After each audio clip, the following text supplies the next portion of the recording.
vu les circonstances, l'atelier qui était censé être en présentiel, vous auriez pu voir et échanger avec l'équipe IndustriLab, mais se fait en visioconférence. Donc, ça sera sans doute un peu moins interactif, on s'excuse, mais bon.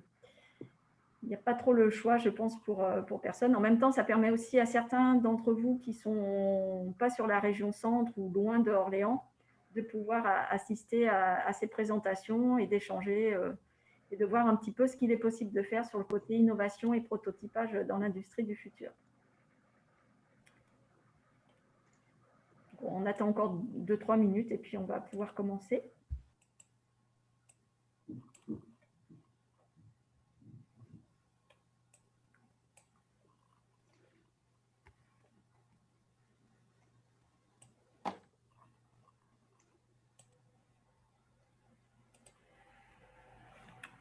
Donc, je vais peut-être rapidement me présenter. Donc, je suis Elisabeth Patouillard, je suis la directrice du Crésit Industrie. Alors, nous sommes un centre de ressources technologiques spécialisé en électronique et on est localisé également au labo juste à côté de l'IndustriLab. Et dans nos missions, on a ce qu'on appelle la diffusion technologique. L'idée étant d'informer les industriels sur les nouvelles technologies. Notre spécialité, c'est plutôt l'électronique embarquée communicante et puis l'instrumentation. Donc, on est assez complémentaires finalement avec l'IndustriLab que vous allez pouvoir découvrir tout de suite. Sachant qu'on intervient soit en amont pour une étude de faisabilité, soit plus en aval pour la validation avec une plateforme de test CEM et RF. Donc, cet atelier est réalisé dans le cadre de notre mission d'intérêt général et donc est financé par notamment la région Centre, l'État et les fonds européens. À la fin de l'atelier, si tout marche bien, vous devriez avoir un lien vers un questionnaire de satisfaction qui vous sera soit envoyé, soit vous l'aurez directement à l'écran. Ça ne marche pas sur toutes les interfaces, donc sinon vous recevrez un mail pour pouvoir compléter et nous donner vos impressions sur cet atelier, sachant que c'est très important hein, puisque les financeurs demandent aussi d'avoir un retour des participants aux différents événements qu'on organise. Donc là, cet après-midi, c'est consacré à tout ce qui est innovation et prototypage pour l'industrie du futur, sachant que l'IndustriLab est vraiment assez bien équipée par rapport à ces thématiques-là. Donc, je vais laisser la parole à Flavien Legrand de l'IndustriLab pour vous présenter les moyens disponibles justement dans cette structure. Et puis ensuite, on passera au retour d'expérience qui seront donnés par des industriels. Donc, on aura le retour d'expérience d'Orange et de Sensivic qui ont pu faire du prototypage grâce à la collaboration qu'ils ont pu faire avec l'IndustriLab. Donc, Flavien, je te laisse la parole et je te laisse présenter les compétences et les outils de l'IndustriLab. Merci Elisabeth. Merci. Donc du coup, je vais prendre la main sur le partage d'écran. Bonjour à tous. Alors, donc moi, je suis Flavien Legrand. Je vais vous présenter les activités et les moyens de l'IndustriLab avec Benjamin Marceau, que vous voyez avec moi. L'IndustriLab, c'est une association qui a pour vocation à accélérer l'innovation. Et pour cela, en fait, on offre un service à la carte en mécatronique, en électronique, en robotique et en IoT. Tout objet finalement qui intègre de la méca, de l'électronique ou un peu d'informatique. Nous, on peut répondre à ces problématiques-là pour développer les premiers prototypes, voire des pré-séries suivant les projets. On s'adresse à un public très large qui va du porteur de projet en passant par les startups, TPE, PME et les grands groupes. Donc, on n'a pas une cible particulière, on s'adresse à tous ceux qui veulent innover. Pour développer vos projets, en fait, on peut vous faire bénéficier de compétences techniques. Donc, moi, au sein de l'IndustriLab, je suis responsable de la mécanique. Benjamin Marceau est responsable de toute la partie électronique et prototypage. Et on a une troisième personne, qui est François Gobet, qui s'occupe de la partie réalisation de nos prototypes. Donc, on a toutes les compétences en interne pour développer ces objets IoT ou robotiques ou mécatroniques intelligents. En plus de ces compétences, l'avantage qu'on a, c'est d'avoir des outils de fabrication, tant en électronique qu'en mécanique. Donc, on va vous présenter, alors normalement, on devait vous faire une visite virtuelle de l'Industrie Lab. On va être un peu plus old school et on va vous présenter ça via ce PowerPoint, en commençant par la partie électronique. Donc, je vais laisser la main à Benjamin. Voilà. Eh ben, c'est parti. Bonjour à tous déjà. Donc effectivement, comme l'a dit Flavien, je suis Benjamin Marceau, je m'occupe de toute la partie électronique informatique au sein d'Industrie Lab. Et ce que je vous propose, voilà, c'est de vous présenter un petit peu les équipements qu'on peut avoir chez nous sur la partie électronique. Donc ce qu'il n'y a pas en photo, mais je vais le dire rapidement à l'oral, c'est tout ce que j'appelle les petits équipements, donc qui vont aller du fer à souder, le fer à air chaud, le petit doseur de pâte à braser manuel, oscilloscope, alimentation, multimètre, enfin bref, tout le petit matériel qui va permettre un petit peu de tester, de valider le fonctionnement d'une carte. Et là, après, ce que vous avez à l'écran, par contre, c'est du matériel qui est un petit peu moins commun, qu'on trouve un peu moins dans les Fab Labs classiques ou même qu'on a un peu moins à disposition. Le premier équipement que vous voyez, c'est ce qu'on appelle une machine de sérigraphie, donc qui est manuelle, qui permet de déposer de la pâte à braser sur des circuits électroniques. Donc, pour ceux qui ne connaissent pas, en fait, la pâte à braser, c'est une sorte d'étain pâteux, on va dire, et c'est ce qui permet de coller, entre guillemets, les composants sur un circuit électronique et d'assurer la liaison électrique. Donc, au lieu de sortir voilà, le fer à souder et la bobine d'étain, quand on fait des cartes un petit peu plus industrielles, on utilise ce qu'on appelle des CMS, et donc il faut cette technique de la pâte à braser pour pouvoir les assembler. Et donc, cette machine-là permet du coup de déposer de la pâte à braser sur une carte. L'intérêt de ce genre de machine, c'est qu'on va faire la dépose de la pâte sur un PCB en à peu près, allez, le mouvement prend 5-6 secondes à faire, grand maximum. Là où, si on le fait à la main avec une seringue, on va y passer facilement 1 minute, 2 minutes, 3 minutes, sans compter les éventuels ratés. Donc, cette petite machine est quand même assez intéressante. Et donc, les machines suivantes qu'on va voir sur les slides juste après, ce sont les équipements qui vont, entre guillemets, venir prendre la suite. C'est-à-dire que là, on a fait toute la dépose de la pâte à braser. Maintenant, on va vraiment mettre les composants sur les circuits électroniques. Donc là, deux façons de faire. Soit on fait de la réparation, ou en fait, on fait juste une carte ou deux. Donc, on va faire ce qu'on appelle la dépose de composants manuellement. Donc, c'est la machine que vous voyez à gauche. En fait, on vient poser son circuit électronique au milieu et on vient poser les bras de chaque côté. On a une petite tête de préhension qui vient aspirer les composants et qui nous aide à prendre les composants, faire la rotation des composants, les poser, etc.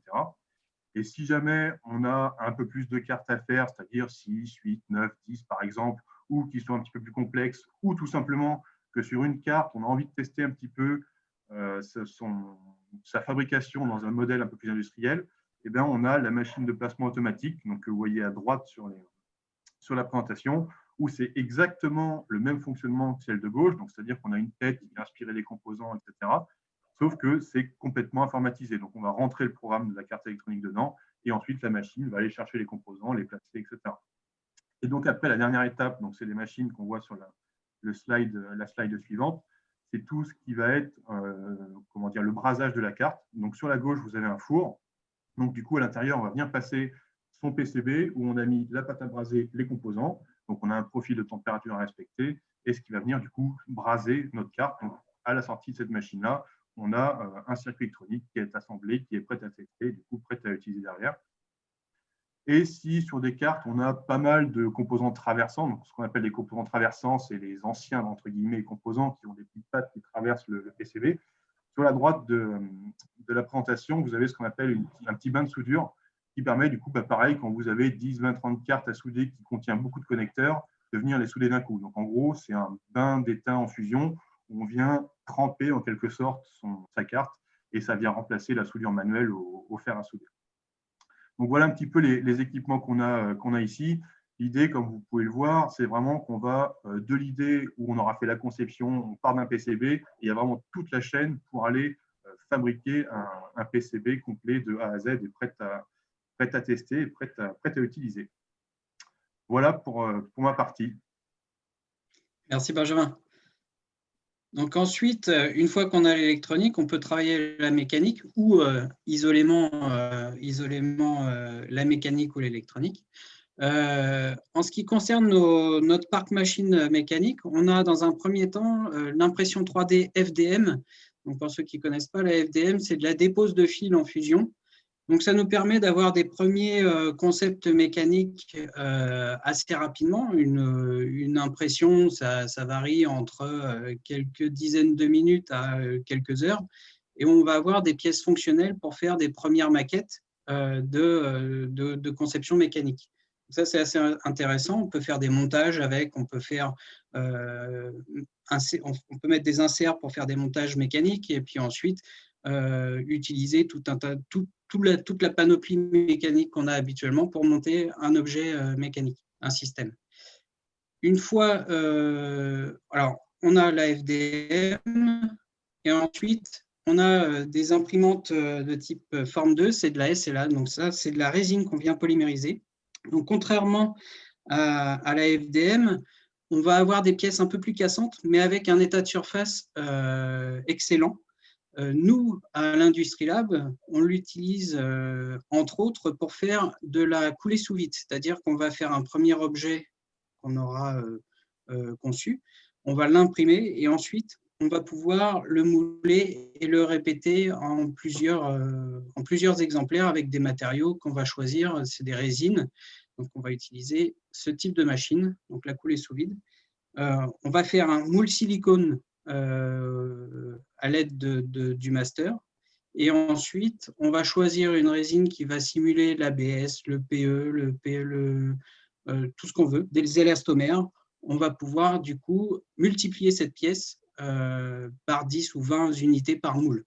On peut aussi, grâce à cette machine, faire du surmoulage, c'est-à-dire qu'on va avoir une pièce et on va vouloir rajouter par exemple une bande de roulement. Moi, j'ai fait ça pour un projet. On a créé une roulette qu'on ne trouvait pas dans le commerce. On a fait un premier moule avec le moyeu en résine dure et puis on a surmoulé une résine souple, un élastomère par-dessus pour simuler la bande de roulement de la roulette. Donc ça permet de faire pas mal de choses et de faire des premières pré-séries en fait. À côté de ça, on a aussi une découpe laser, elle qui va nous permettre de découper des matériaux qui vont du papier en passant par le cuir, le PMMA, donc c'est le plexi, le MDF, c'est du bois reconstitué, ce genre de matériaux. Ça va nous permettre, nous on l'utilise par exemple pour faire les boîtiers de nos moules silicone, mais on peut les utiliser aussi pour faire des premiers boîtiers électroniques, pour faire des gabarits de montage pour de la mécanique. Enfin, après, il y a plein d'utilisations possibles.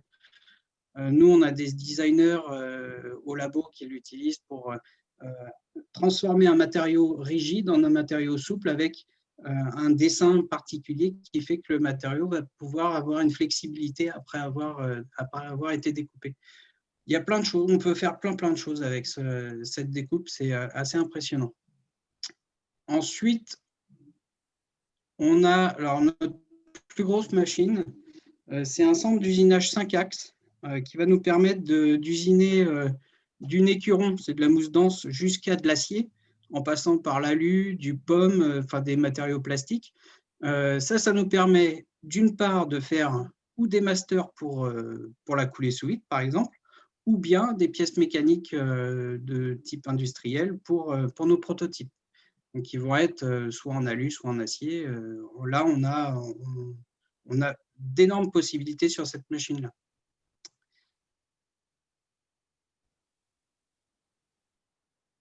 Ensuite, on a une thermoformeuse. Donc là, on va créer un master, soit en impression 3D, soit en usinage, ou soit en ayant déjà un objet existant. Et on va thermoformer cet objet, c'est-à-dire qu'on va prendre une feuille de plastique, on va la chauffer, et par effet d'aspiration de vide qu'on va créer sous la feuille, on va donner la forme de l'objet à la feuille. Donc ça, c'est beaucoup utilisé dans le packaging, par exemple. Et nous, on a une designeuse du labo qui l'utilisent pour faire ces moules d'objets un peu spéciaux voilà, pour ces projets. Et ensuite, on a toute une partie petit outillage qui va de la sableuse à la scie à ruban, à la perceuse à colonne, polisseuse, meuleuse, qui permet de faire, de finaliser nos objets.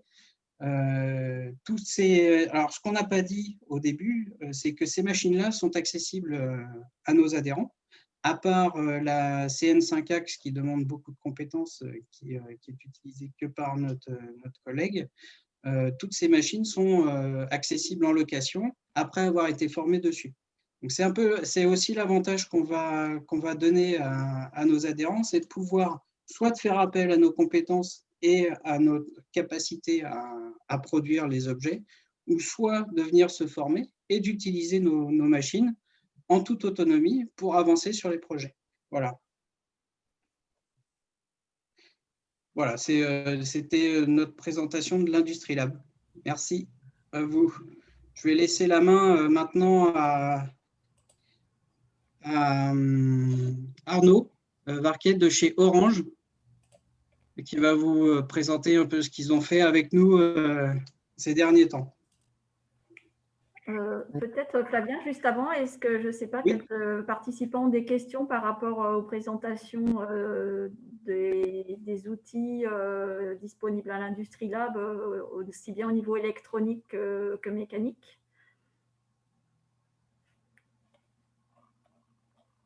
Alors, soit vous pouvez les poser sur le chat, les questions, et je me ferai votre porte-parole. Soit vous me demandez juste, je voudrais poser une question, et puis je peux vous laisser, je peux vous autoriser à parler avec l'interface Zoom. Sinon, effectivement, on peut donner la main à Monsieur Varquet d'Orange pour son témoignage.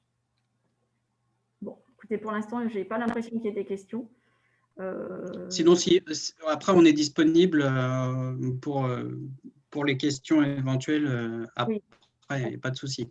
On peut faire ça à la fin.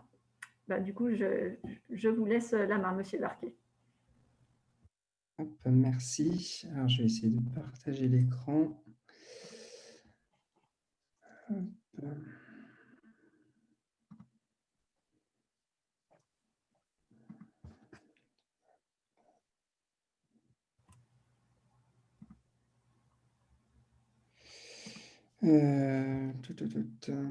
Normalement, vous avez un share screen en bas. Ouais.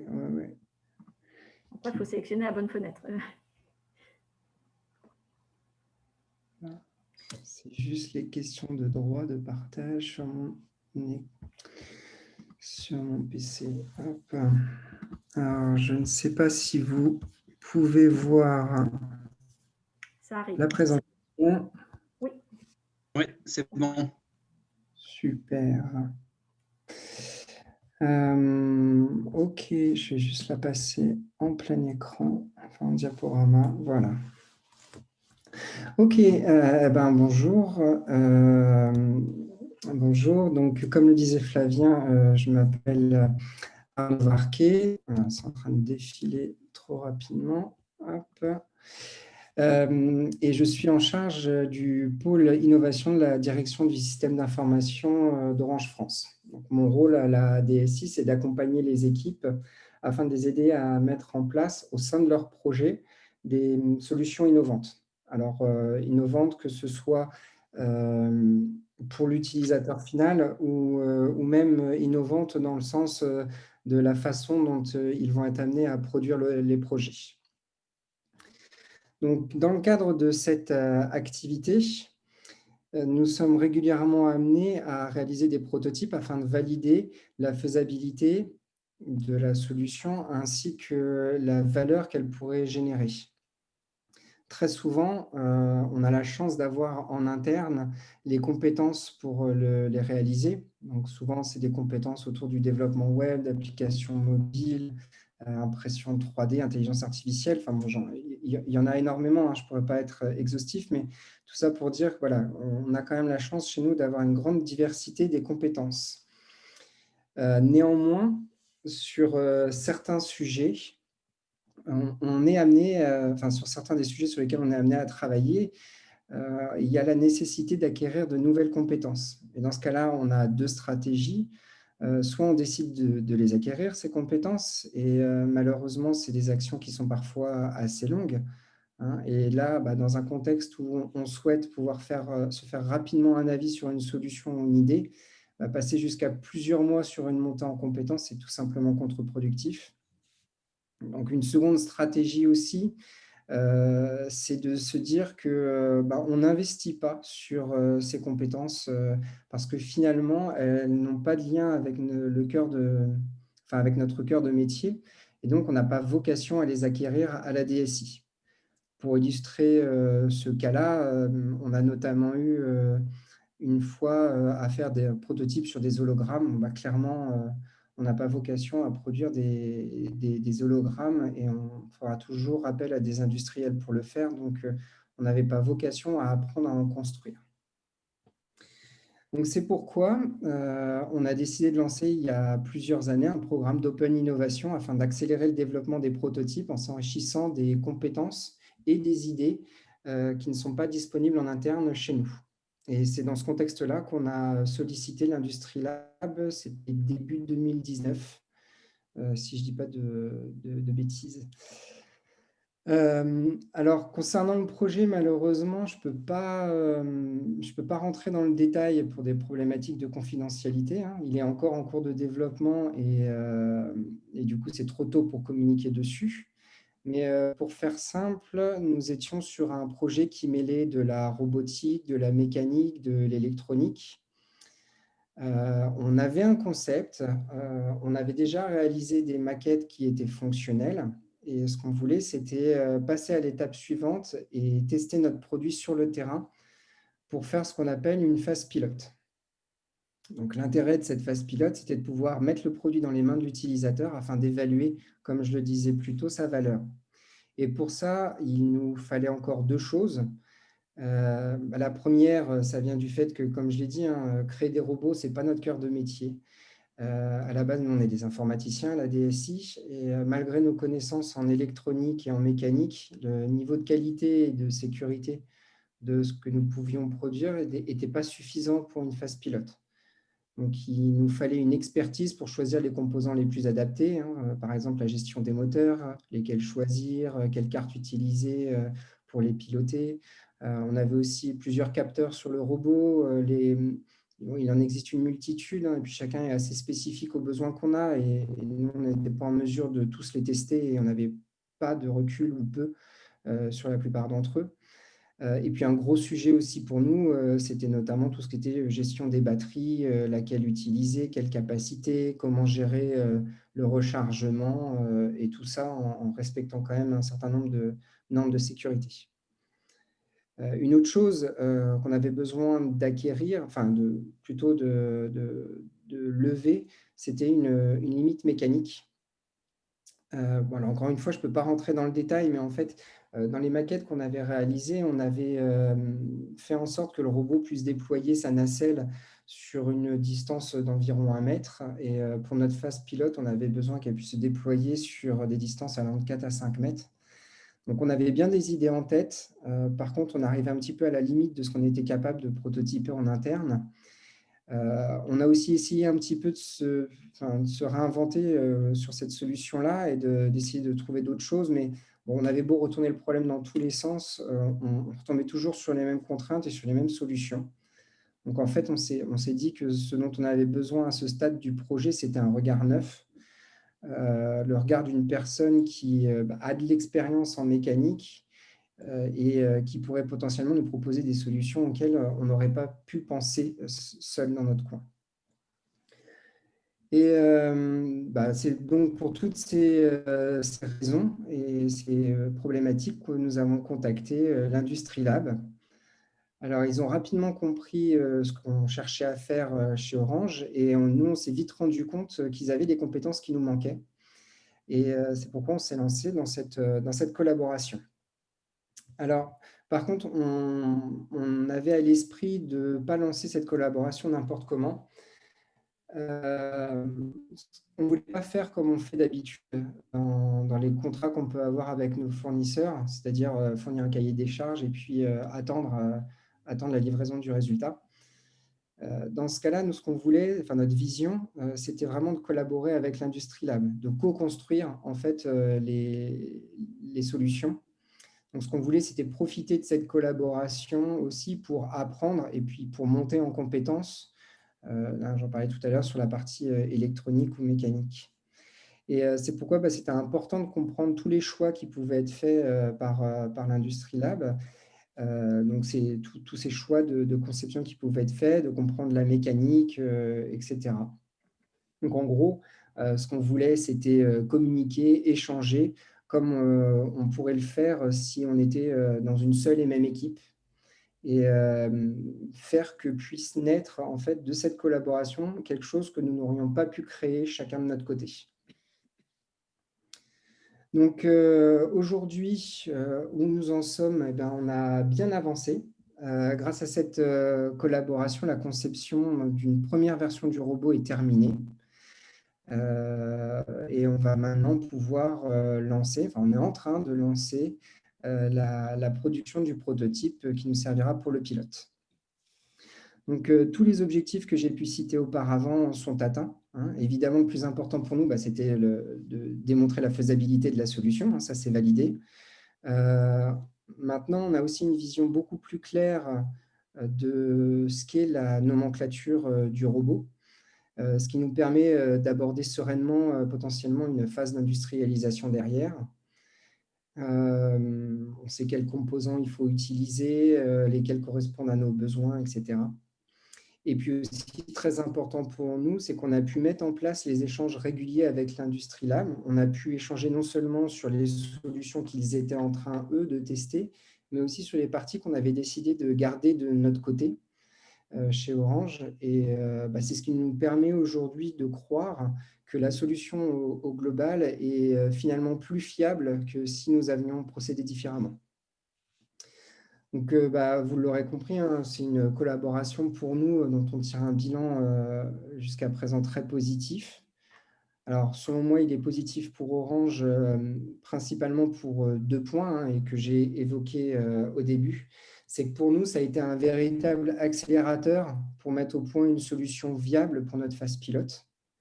Et ça a aussi permis de nous ouvrir à des richesses, et je veux dire par là des idées, des ressources, des compétences, des richesses supplémentaires que nous n'avions pas en interne à la DSI. Voilà, je ne sais pas si j'ai été trop vite ou pas. J'ai fait le tour de ce retour d'expérience. Merci à tous. Merci Arnaud. Merci. Merci. Je suis là pour répondre. Donc, je ne sais pas si des participants ont des questions par rapport à ce témoignage. Je vais remettre ma vidéo, ça sera quand même mieux. Donc, comme je disais, vous pouvez soit poser par chat, soit dire j'ai une question, et puis je peux vous laisser la parole parce qu'on n'est pas très nombreux, donc c'est gérable. Bon. A priori, tout est clair, donc tout va bien. Merci en tout cas pour ce témoignage. Merci à vous. C'est intéressant. Donc, je relaisse la parole à Flavien. Je pense que pour laisser… Elisabeth, excuse-moi, je te coupe. Là, dans la liste des spectateurs, je vois les petites mains qui se lèvent. Ce n'est pas des demandes de prise de parole? Ah si, effectivement. On vous écoute, monsieur Desponges. Oui, vous m'entendez? Oui. Oui, bonjour à tous. Merci pour ces présentations très intéressantes. Alors, moi, j'ai pris, je pense que j'ai dû louper les premières minutes. J'aurais voulu savoir, en fait, connaître d'abord votre proposition. Enfin, en tout cas, pourquoi ce webinaire? Qu'est-ce que vous cherchez, vous, Fab Lab? Nous, on cherche à montrer ce qu'on peut offrir à tout porteur de projet qui voudrait s'adresser à nous on voudrait leur montrer ce qu'on est capable de faire et ce qu'on peut proposer, ce qu'on peut leur proposer comme action. D'accord. Voilà. Vous êtes tous des, comment dirais-je, vous êtes des salariés, vous êtes des… Oui. D'accord. Vous êtes salarié d'une entité qui est financée comment, alors elle? Alors nous, on est une association, loi 1901, Ouais. mais qui a vocation à s'autofinancer. Donc après, on fonctionne sur les projets qu'on traite. D'accord, parce qu'effectivement, il faudra venir très vite à la partie, effectivement, comment dirais-je, finance, enfin, oui, comment adhérer, enfin, si on a un projet, comment faire, etc. Ça, je pense qu'après, je ne sais pas si vous l'aborderez, parce qu'effectivement, Oui, on comprend bien que, effectivement, la Orange qui vient vers vous, on comprend bien que le mastodonte, je plaisante, hein, mais qui nous prend beaucoup d'argent avec nos forfaits, peut s'amuser avec un Fab Lab, bon, ce qui n'est pas le cas de tout le monde. En tout cas, je suppose beaucoup de gens qui réfléchissent à des projets peut-être beaucoup plus petits, en tout cas avec des moyens qui ne sont pas ceux d'Orange. Donc ça, on a bien compris le témoignage d'Orange, on remercie pour leur présentation, mais effectivement, bon, ça ne nous éclaire pas beaucoup parce qu'on se doute qu'effectivement, ils ont des moyens, ils peuvent effectivement travailler avec tous les Fab Labs de France, il n'y a pas de souci, ce qui n'est pas forcément notre cas, donc ça, il faudra qu'on vienne, je pense, très vite à comment se financer et comment peut-être vous soumettre des projets. Donc ça, je pense qu'il faudra vite y venir parce qu'on comprend bien que vous avez des moyens, qu'on peut les utiliser d'après ce que j'ai compris. On peut effectivement aussi, d'après ce que j'ai compris, venir chez vous les utiliser, moyennant formation, hein, ça j'ai bien compris aussi. Donc c'est intéressant. Alors après, comment se passe aussi, on parlait tout à l'heure, Orange parlait tout à l'heure de secret, effectivement, dans le développement des projets. Comment ça se passe à ce niveau-là avec vous? En fait, nous, soit, si ça vous rassure, on signe un NDA classique avec vous, ou soit de toute façon, nous, les choses sont très claires, les projets de nos clients leur appartiennent et sont confidentiels. D'accord. Voilà, de fait, c'est comme ça. Après, on a l'habitude de signer des NDA pour rassurer aussi nos clients. D'accord. Et sinon, au niveau aussi, je pensais, vous continuez enfin, je ne sais pas si vous êtes présenté, si vous étiez issu, en fait, d'où vous êtes issu, mais vous continuez à vous former aussi sur les nouvelles technologies, etc. Parce que comme ça va à une vitesse grand V, surtout en électronique. Alors, en électronique, je te laisserai répondre, Benjamin, mais en mécanique, chaque projet est différent. Et donc, avec chaque projet, on grandit aussi. D'accord. C'est un peu. Oui, je comprends. Non, mais ça fait une bonne phrase, ça fait une grande phrase. Non, mais je comprends très bien parce que c'est effectivement ce qui nous anime, c'est-à-dire effectivement quand on lance un projet. Alors moi, je ne me suis pas présenté, mais en fait, je vois surtout, moi, je suis un grand bricoleur avec toutes ces technologies et je me suis formé parce que j'ai 59-60 ans, donc je ne suis pas de la génération électronique, informatique, etc. Et pourtant, j'ai développé des systèmes avec pilotés sous Android, etc. Donc, effectivement, on peut s'auto-former toute sa vie, il n'y a pas de souci. Et comme vous disiez très justement, effectivement, on apprend et on se forme avec les projets. Donc, ça, effectivement, c'est intéressant. Bon, moi, je crois que j'ai fait le tour pour l'instant. Je vois un petit peu presque ce que vous faites. Bon, peut-être éventuellement, je vais vous laisser poursuivre et puis laisser la parole. Après, juste rapidement, pour vous dire d'où je viens, et puis Benjamin vous dira aussi d'où il vient. Moi, j'ai fait avant l'Industrie Lab, donc qui est un Fab Lab++. Hein, on a vraiment, je pense qu'on est le seul Fab Lab comme ça. Oui. Moi, je viens du monde de la robotique sur mesure. Donc, j'ai fait pendant 15 ans de la conception de robots moutons à 5 pattes que personne d'autre ne voulait faire. Voilà. Et d'où est venue cette idée donc de ce Fab Lab effectivement très particulier? Parce qu'avant, moi, j'étais dans le sud. C'est une volonté de la région c'est ça. de proposer un outil plus complet pour booster l'innovation dans la région. Et qui apporte des financements aussi, la région, enfin qui se mouille un petit peu? La région, oui, elle se mouille, mais après, nous, on ne sera pas l'interlocuteur pour ça. Nous, on est l'interlocuteur technique. Après, il y a plein d'autres entités pour tout ce qui est financement, que vous trouverez aussi au labo. En fait, dans la dernière partie de cette présentation, mon collègue Cyril va présenter Perform Industrie, qui est la version en région Centre-Val de Loire de tout ce qui est accompagnement vers l'industrie du futur qui est porté par l'État français. Et puis, il y a pas mal de dispositifs, effectivement, en région centre qui sont là pour aider les industriels, les entreprises, les porteurs de projets en fonction de l'étape où ils en sont, à quel stade ils en sont, le budget global. Enfin, il y a vraiment plein d'aides possibles, de financement possibles. D'accord. Voilà, il y a des bien, gens qui sont notamment DevUp, qui est l'agence de développement régional, qui est là pour vous aiguiller et appuyer vos projets et vous guider dans toute cette élaboration-là. Et puis, il y a aussi la métropole d'Orléans qui, via le labo et Orléans-Val-de-Loire Technopole, peut faire un appui encore plus, on va dire, spécifique sur le Loiret. Je ne sais pas si vous m'entendez. Je vais juste dire un petit mot. Tout le monde m'entend? Ok, parce que en haut à droite, il y a écrit que mon micro est coupé. Je veux juste rebondir sur ce qu'a dit le monsieur Desponges. L'Industrie Lab n'est pas là pour servir effectivement les très grosses entreprises comme Orange. Alors, il le fait parce qu'on lui demande et qu'il est aussi là pour ça, mais il est surtout là pour aider les petites entreprises, les PME, qui n'ont justement pas les moyens d'Orange, qui n'ont pas les moyens de s'acheter des grosses machines, qui ont peut-être peur avant d'en acheter une, avant de se lancer, qui voudraient voir si ça marche. Et ils sont justement là pour ça. Et les coûts sont tout à fait modiques, puisque, voilà, comme l'a dit Flavien, c'est une association. Donc, même s'ils ont vocation à s'autofinancer, ils n'ont pas vocation à être rentables. Ils ne sont pas là pour distribuer des dividendes et faire du profit comme une société classique. Donc, les coûts sont tout à fait abordables au vu des services qu'ils proposent. Voilà, c'était juste une petite parenthèse. Comme je ne fais pas partie de l'Industrie Lab directement, mais du Crésit, j'en dis pas plus. Merci.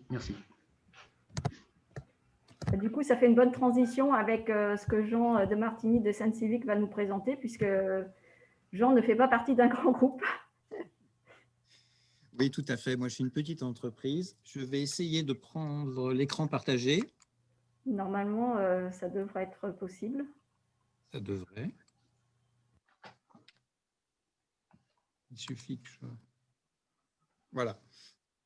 Donc, je ne fais pas partie d'un grand groupe. C'est pour ça que le titre est un peu décalé, on va dire. Je pense que je suis un aficionados des Industrie Lab et des industries, des Fab Labs en général. Et j'avoue que ça a été une grosse aide pour nous pour développer les projets qu'on avait besoin de faire. Alors, je vais présenter l'entreprise en quelques mots. Donc, on est une société qui conçoit, qui produit et qui commercialise des équipements pour la sécurité. Et notre spécialité, c'est le son.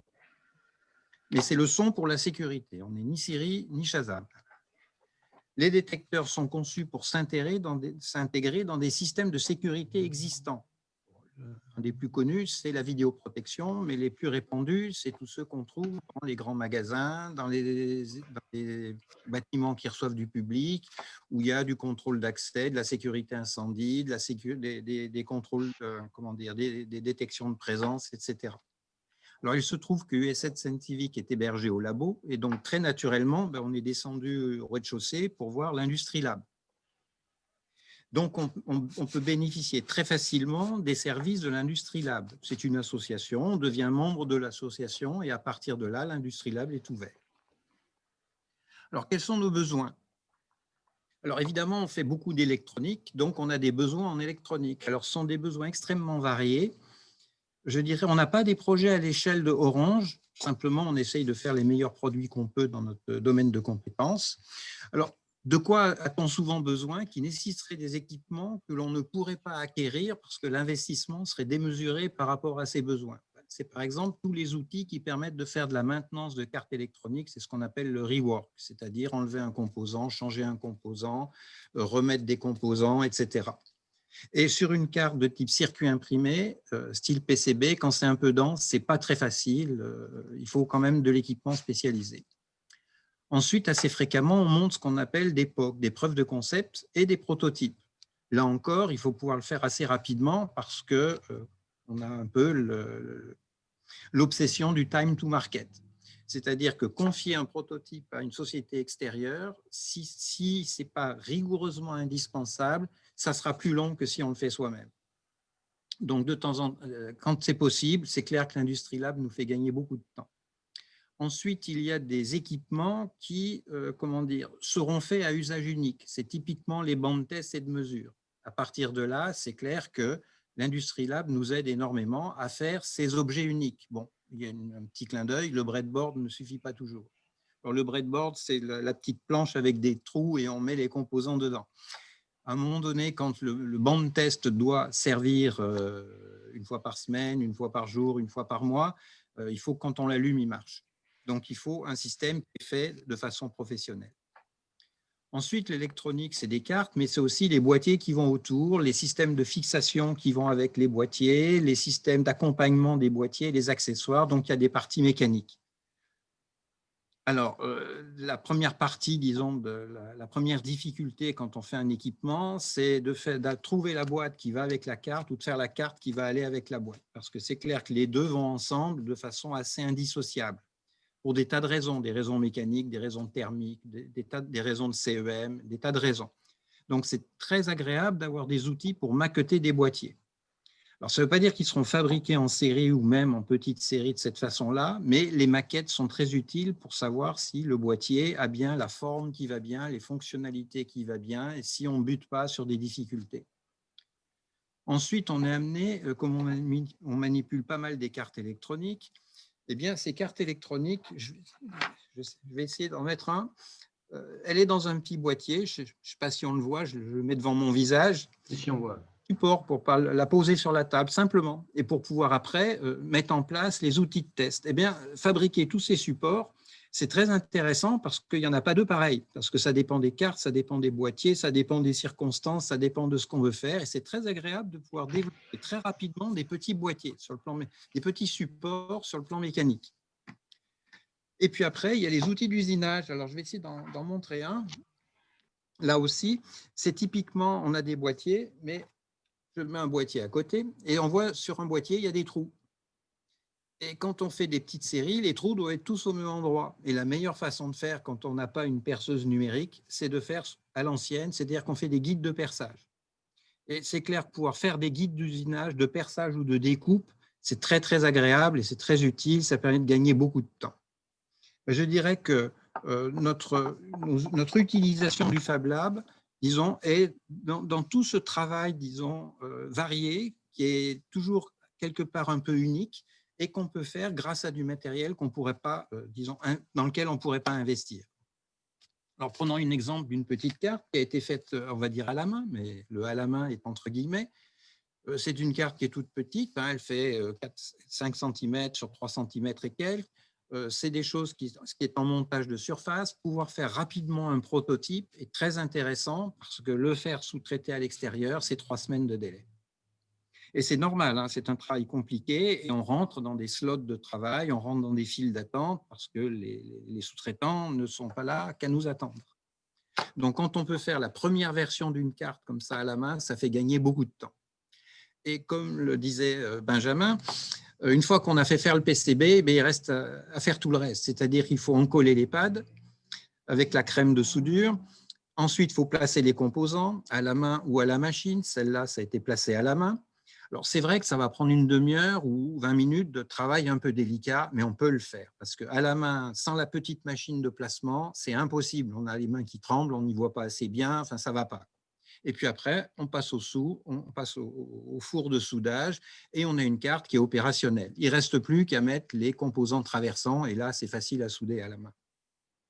Donc, c'est clair qu'on a eu la chance de trouver à l'Industrie Lab tous ces équipements qui permettent de faire des cartes à l'unité de façon rapide et finalement assez facile. Alors, facile parce qu'on nous a expliqué comment il fallait faire hein, quand même, hein, ça, on ne l'a pas inventé. Ça, c'est l'aspect, disons, électronique. Après, il y a l'aspect mécanique. Alors, j'ai mis un peu sur une photo les différentes choses et les variantes qu'on a été amené à faire. Bon, en haut à gauche, c'est typiquement le support de boîtier qui a été fait pour pouvoir faire les mesures et les tests. À côté, c'est un prototype. À côté, donc en haut, au milieu, c'est un prototype de boîtier qui a été fait à l'impression 3D de type PLA ou SLA. Ce n'est pas le fil, c'est l'autre, c'est la résine. Donc, ça nous a permis d'avoir un boîtier qui se présente plutôt bien et qui permet de vérifier que les trous tombent en face, Ça ne veut pas dire qu'on peut faire de la mécanique de précision, mais bon, les trous, il faut quelquefois les reprendre à la perceuse, mais n'empêche que tout le reste est fait et qu'on peut très bien après vérifier que les schémas mécaniques sont corrects.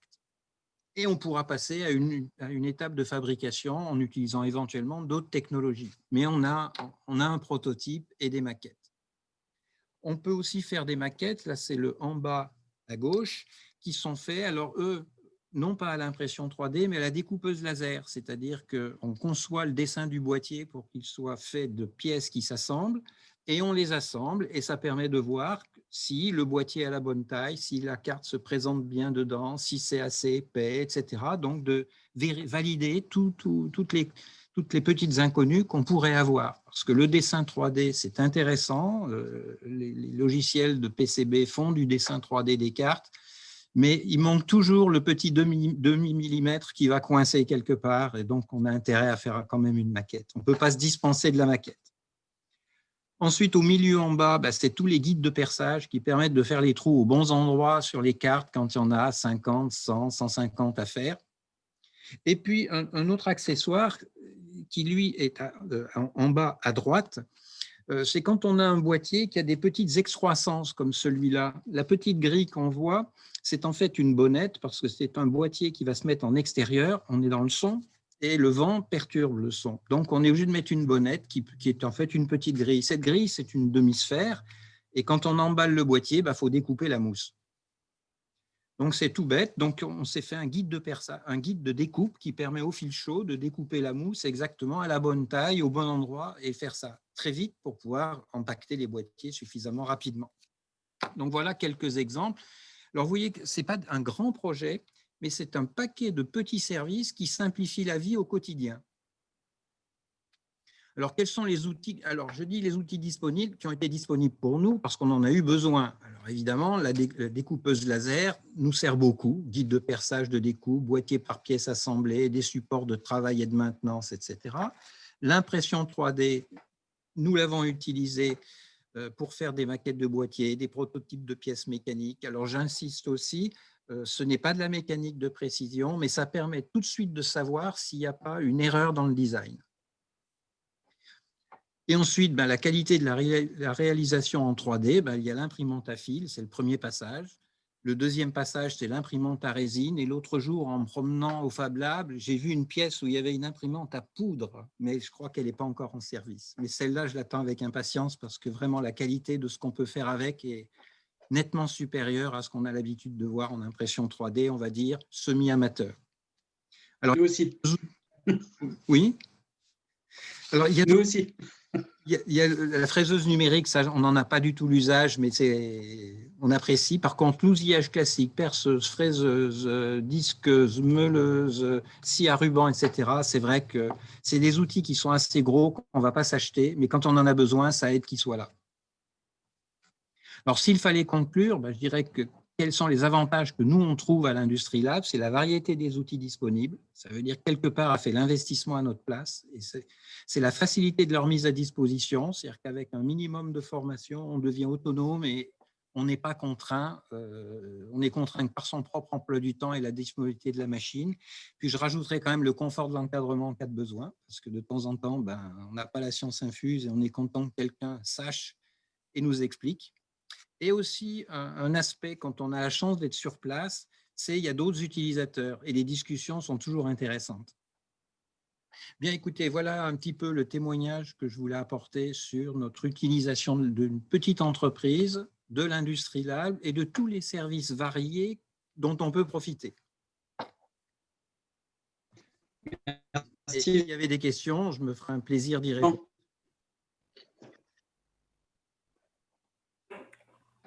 Merci Jean. Je ne sais pas s'il y a des questions, mais effectivement, c'est intéressant parce qu'on voit à la fois le côté développement du produit. Pardon, je vais remettre ma caméra. On voit à la fois le côté développement du produit. Je ne sais pas comment enlever l'écran. Tu fais normalement stop sharing, quelque chose comme ça. Le bouton vert qui doit être au milieu en bas. J'ai rien qui apparaît en bas. Ou sinon en haut. Moi, ça apparaît en haut. J'ai en haut. Arrêtez, voilà. Voilà, ça marche. libérer l'écran.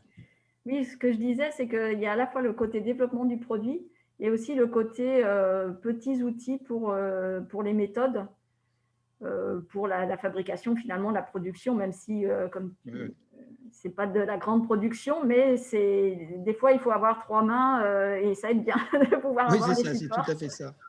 Mais disons que la grande production commence toujours par une petite production. Et c'est là où tous ces outils permettent de gagner du temps au départ.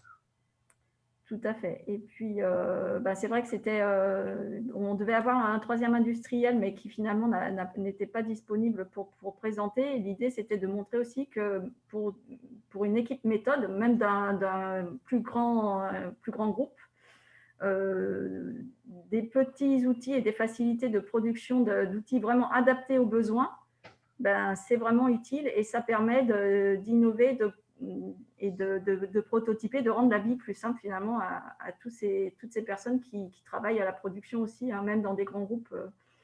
Il n'y a pas de taille minimum ou maximum. C'est exactement ça, oui. Ouais. Donc, je ne sais pas si parmi les participants, vous avez des questions, des remarques, des interrogations par rapport à ce qu'il est possible de faire via l'Industrie Lab ou voilà, des questions à poser à M. de Martigny ou M. Barquet par rapport à leurs expériences. C'est bien silencieux, mais c'est vrai que le format Non, web… peut-être.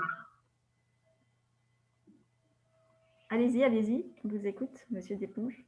Oui, peut-être la façon dont ça se passe, en fait, on a un projet ou j'ai un projet, je vous contacte, comment ça se passe? Est-ce que chez vous, il y a un interlocuteur unique, un chef de projet? Comment vous voyez un petit peu les choses? Comment ça s'organise au niveau effectivement relationnel, contact, etc.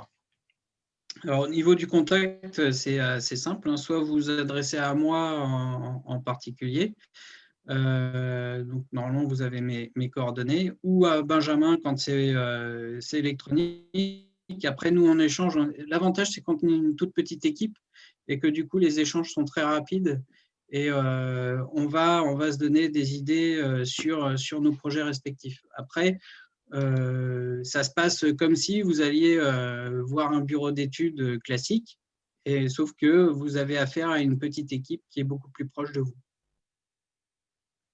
Je ne sais pas si j'ai répondu à votre question. Si, mais je vois à peu près, c'est bon. Ça va, merci. Après, si vous voulez, notre façon de travailler, elle est classique aussi, hein. On part d'un cahier des charges que vous nous amenez, où on vous aide à le construire aussi en fonction de votre idée. Ça peut aussi faire partie de ce qu'on vous apporte.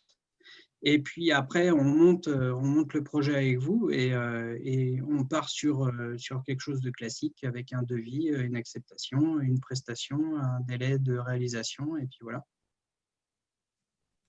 D'accord, c'est clair. Merci. De rien.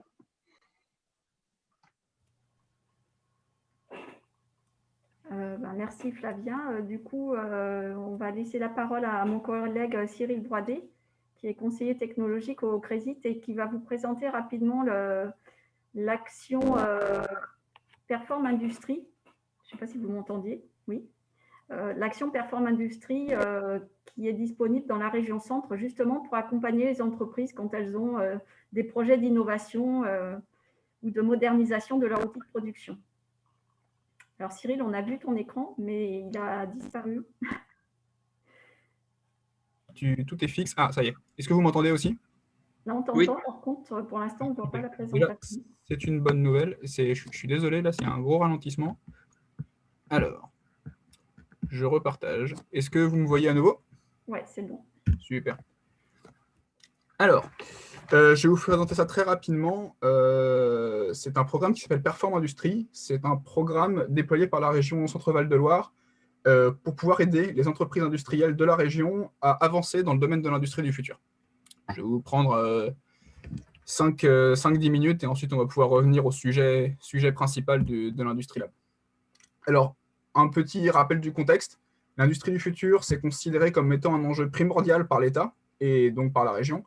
Alors, c'est un concept qui revêt de nombreux aspects. Alors, évidemment, il y a l'aspect auquel on pense tous, hein, les nouveaux robots connectés par la 5G, hein, c'est ce dont on parle beaucoup. Mais en fait, c'est beaucoup de choses. C'est la modernisation des organisations, des changements au niveau de la logistique, des procédures d'achat, de l'administration, des aspects environnementaux aussi. Et donc, du coup, l'État a lancé un programme qui s'appelle 10 000 accompagnements pour l'industrie du futur. Ensuite, à charge pour chaque région de déployer localement ce programme. Et donc, le programme du Centre Val-de-Loire s'appelle Perform Industrie. Mais vous avez la même chose, sous des déclinaisons légèrement différentes dans les autres régions.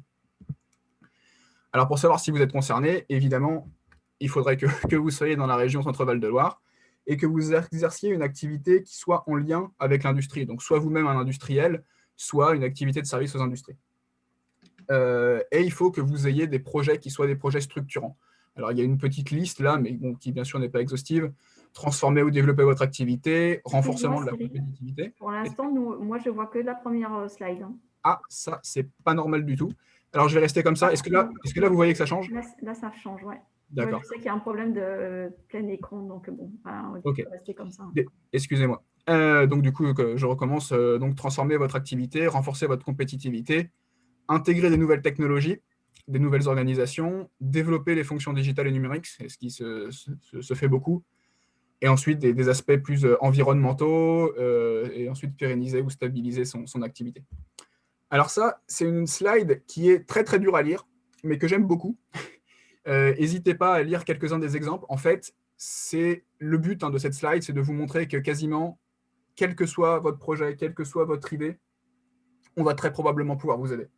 Vous voulez, je ne sais pas, avoir un nouvel ERP, identifier des nouveaux marchés, tester une nouvelle technologie. Bon, je ne vais pas tout lire parce que je vais dépasser le temps qui m'est alloué, mais vraiment, quel que soit le projet que vous allez pouvoir avoir, si c'est un projet qui change un petit peu votre structure, on va pouvoir dépêcher chez vous des experts avec une réduction de prix qui est au-delà des 2 tiers. Donc, c'est une aide qui est immédiate. Je vais revenir là-dessus un petit peu après.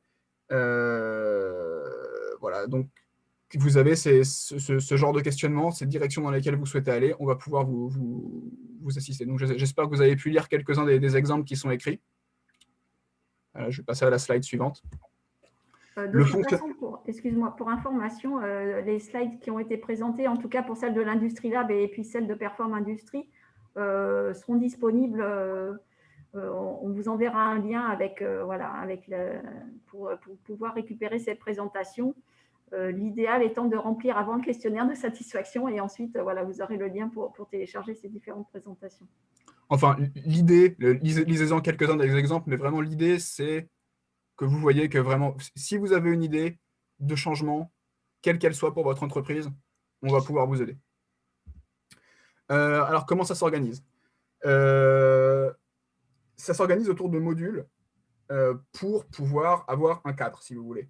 Mais on sait bien que chaque entreprise, chaque projet va être différent et on s'adapte, évidemment, ce n'est pas figé. Mais comme c'est un programme d'aide, il faut qu'il y ait un cadre un petit peu, qui paraisse en tout cas rigide. Mais voilà, bien entendu, on va s'adapter à votre projet personnel. Alors, suivant votre avancement dans la transformation de votre entreprise, il y a comme je l'ai dit, différents modules. Si vous ne savez pas exactement vers où vous dirigez, vous avez le module 1 pour élaborer une feuille de route. Si vous savez déjà ce que vous voulez faire, on va mettre à jour la feuille de route par le module 2. Module 3, tester la technologie. 4, cadrage du projet. Le 5, étude de faisabilité, intégrer la brique technologique dans votre industrie, dans votre appareil de production. Et niveau 6, c'est un petit peu autre chose. Voilà, c'est un accompagnement additionnel. Le processus, classiquement, les processus d'aide sont lourds et complexes. Et là, le but, c'était de faire simple et rapide. Donc, c'est extrêmement rapide. Vous échangez sur votre projet dans le cadre d'un premier rendez-vous, donc avec quelqu'un qui s'occupe de diffuser le programme Perform Industrie, typiquement moi, ou le Crésit d'une façon générale. Vous me passez un coup de téléphone, on fait un rendez-vous, donc peut-être du coup en visioconférence vu le contexte. Derrière, je vous fais remplir une petite fiche qui est une déclaration d'intérêt. Donc en gros, c'est nom, prénom, nom du projet, une ou deux lignes peut-être pour décrire le projet. Vraiment, c'est extrêmement rapide. Ça ne vous engage à rien. J'ai juste que moi, ensuite, je vais transmettre ça au CETIM Centre-Val de Loire, qui est l'organisme en charge du programme Perform Industrie. Eux, ils vont vous rappeler ensuite pour redéfinir un peu plus précisément votre besoin, pour pouvoir définir avec vous dans quel module vous souhaitez être intégré, et vous trouver un expert qui va vous apporter le savoir-faire dont vous avez besoin. À la suite de ça, vous vous mettez d'accord avec l'expert de façon tout à fait classique sur le travail qu'il va effectuer, mais il n'y aura pas de négociation au niveau des honoraires, puisque les honoraires auront été définis par les modules, et ainsi que la prise en charge de la région. Donc, l'expert vient chez vous, il travaille. À la fin, eh bien, on se revoit. Vous nous dites, est-ce que vous avez été satisfait? Est-ce que vous voulez continuer, aller au module suivant? Est-ce que vous voulez autre chose? Est-ce que vous n'avez pas été satisfait et que vous voulez le faire savoir? Vous avez le droit. Slide suivante. Quelques exemples. Donc, lisez bien ça aussi. D'accompagnement. Donc, comme je vous ai dit, à peu près les 2/3 sont pris en charge à chaque fois. Donc, sur 7 jours, vous allez payer vous avez presque 6 000 € pris en charge et 2 500 € à votre charge. C'est immédiat, c'est-à-dire que vraiment, vous ne payez pas, par exemple pour le module 1, les 8 400 €, vous ne payez que les 2 500 €. Donc, vous n'avez absolument pas besoin d'attendre, de faire une avance de trésorerie et d'attendre pendant 2 ans que je ne sais quel organisme d'État vous envoie l'argent qu'il vous doit. C'est vraiment pas comme ça, c'est le CETIM qui va s'occuper de recouvrer l'argent et personne ne vous demandera de faire la banque.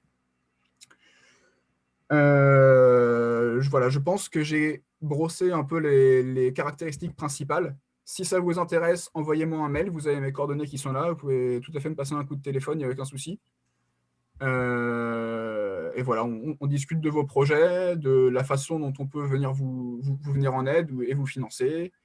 Juste un tout petit mot, alors c'est pas dans le cadre de Perform Industrie, donc vous avez compris que Perform Industrie, c'était vraiment pour vous apporter de l'expertise.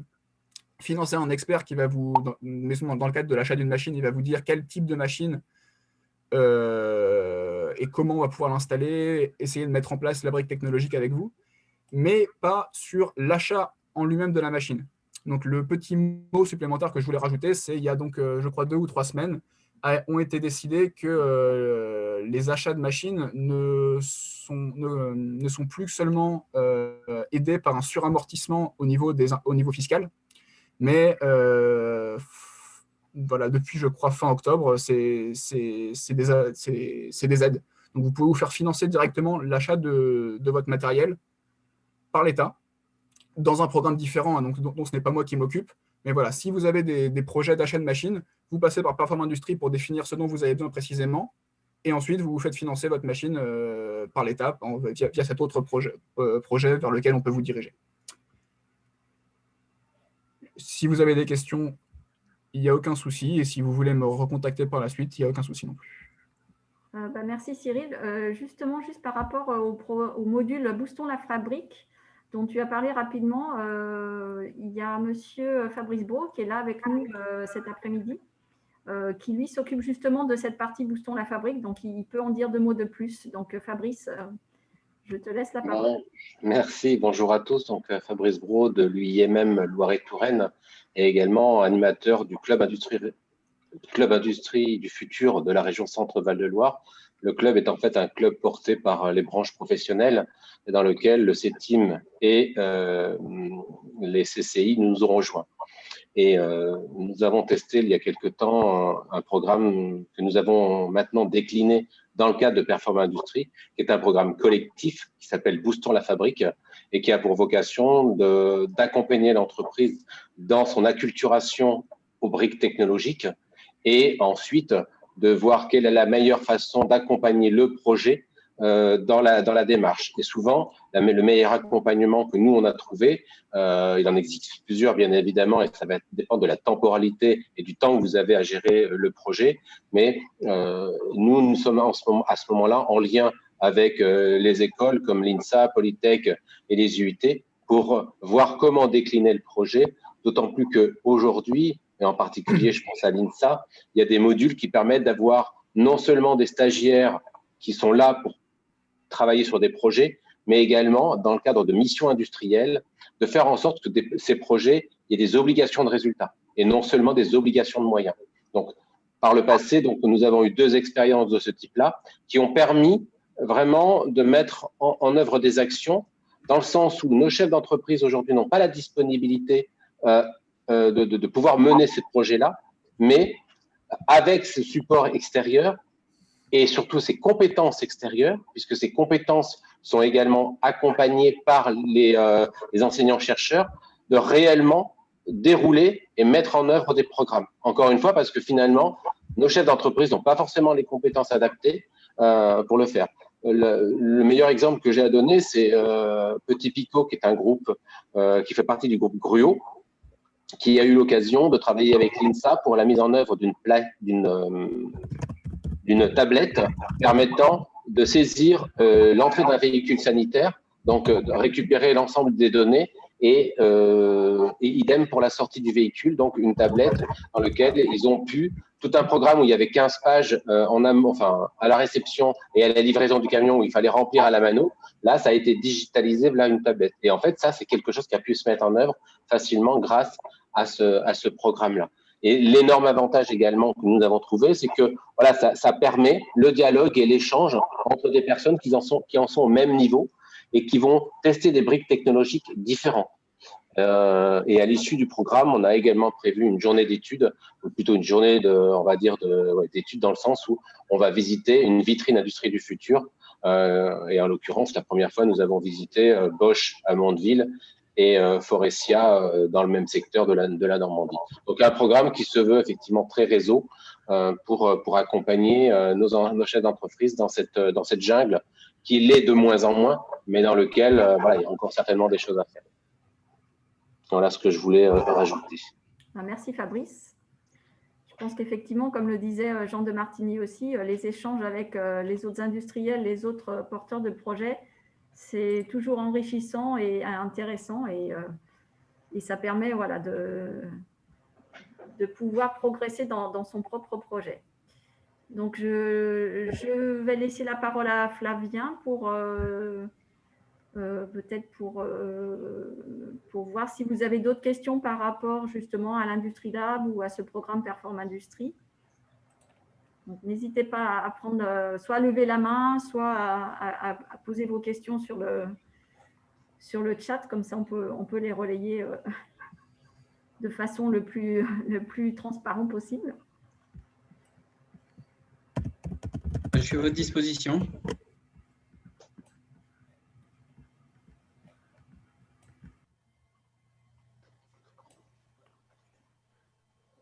Alors, c'est vrai qu'on avait prévu à la fin de cet atelier de faire une visite virtuelle de l'Industrie Lab, ce qui n'est malheureusement pas possible.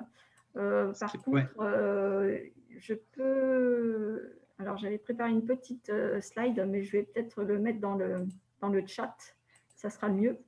Il y a eu des portes ouvertes virtuelles qui ont eu lieu au labo fin octobre, pardon. Et dans ces portes ouvertes-là, justement, Léo de la cellule PAPS du labo est passé voir l'Industrie Lab. Donc, il a pu faire pour nous, on va dire, une visite virtuelle. Une visite virtuelle, oui. Qui vous permet de découvrir peut-être de façon un peu plus dynamique l'Industrie Lab. Donc, voilà, je vous ai envoyé le lien par le chat. Donc, vous pouvez le copier. Et puis, voilà. L'idéal, c'est que chacun le regarde après cet atelier. Et puis, voilà, si vous avez des questions ou des remarques, l'idéal, ça sera de recontacter Flavien ou Benjamin pour pouvoir en parler avec eux. Donc, c'est une vidéo qui est assez longue, hein, puisqu'on visite tout le labo. Donc, c'est le bâtiment dans lequel se trouve l'Industrie Lab et le Crésit. Et donc, la visite de l'Industrie Lab, c'est à partir de c'est à partir de 12 minutes et 50 secondes exactement, si vous ne voulez pas regarder les autres structures qui sont présentées. Mais je pense que de toute façon, tout est intéressant aussi. Accessoirement, juste après l'Industrie Lab, comme on est à côté, il y a le Crésit Industrie. Donc, vous pourrez aussi visiter le Crésit Industrie de façon dématérialisée, on va dire. Alors, c'est sûr que ça ne vaut pas une visite voilà, en présentiel. Benjamin et Flavien restent à votre disposition hein, si vous souhaitez voilà, pouvoir échanger plus directement avec eux en visio et puis éventuellement même sur site de l'Industrie Lab. Il n'y a pas de souci, vous pouvez nous contacter. On est à votre disposition pour toute question. Voilà. Donc, moi, je n'ai pas de questions particulières. Alors, je ne sais pas s'il y a des. Je n'ai pas vu de questions apparaître.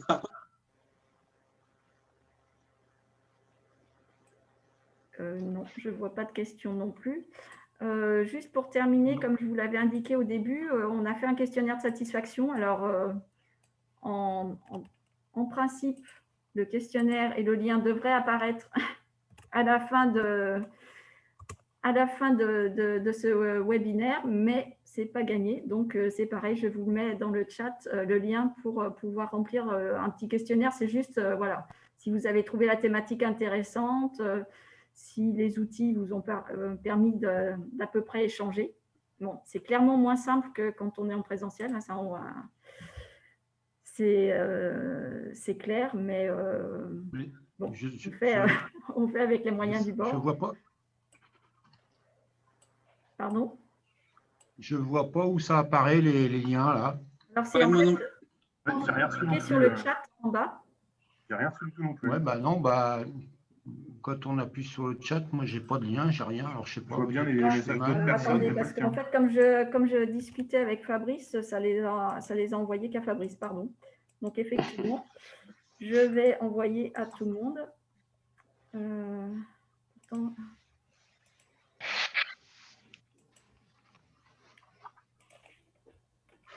Bon, super. Désolée.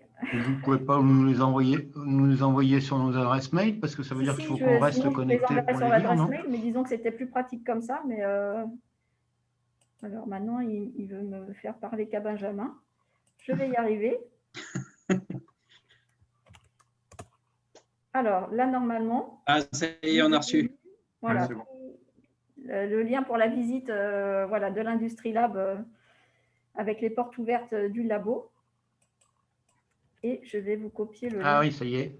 pour le questionnaire. Merci. De rien. Merci de me l'avoir signalé parce que j'étais persuadée de l'avoir envoyé à tout le monde. Voilà, donc normalement, vous avez les deux liens disponibles.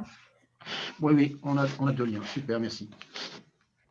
Et je vais vous mettre mon mail aussi pour me contacter directement si vous avez des questions en particulier.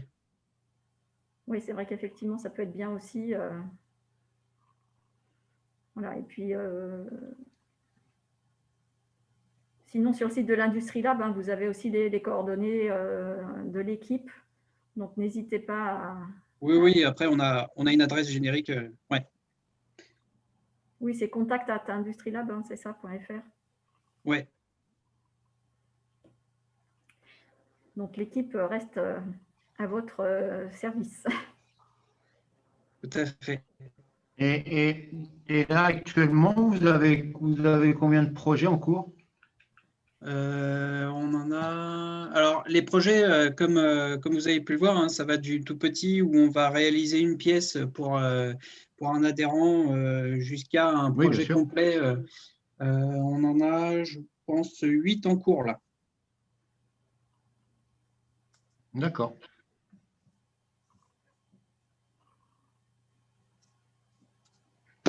Mais on accepte d'autres projets, il n'y a pas de souci. Hein. Et donc, volontairement, là, vous n'avez pas abordé le problème de l'adhésion, de financement, de comment ça se passe en tant que… Alors, ce n'est pas volontaire. Si c'est une question en particulier. On a des tarifs qui dépendent de votre statut. Alors, si vous êtes un particulier, c'est 50 €. Et après, pour les entreprises, ça va de 350 € pour des entreprises qui vont jusqu'à 5 personnes. Inférieur à 250 personnes, c'est 500 € et supérieur, c'est 850 €. Donc ça, c'est sur une année courante. Et après, quand vous faites appel à nous en mode prestation, et ben là, D'accord. on a un tarif journalier Oui, c'est à la prestation. qui est tout à fait abordable. Oui, et après, D'accord. éventuellement, D'accord. comme il a été mentionné, pour utiliser les machines, ça dépend du type de machine, des consommables, etc. Oui, voilà, c'est ça. Les machines, oui, Oui, c'est à c'est la très variable. location. C'est très, bah oui, en fait, c'est en fonction de la machine, hein. Ouais, d'accord.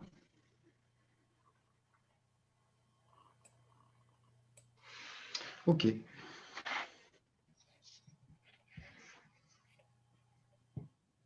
Bah, écoutez, Donc, si vous avez des questions plus précises, n'hésitez pas à me contacter et puis on prendra rendez-vous, on échangera plus en détail sur votre projet. Ouais, d'accord. OK. Bon, en tout cas, merci à tous, toutes pour les présentations. C'était très enrichissant. Merci à tous.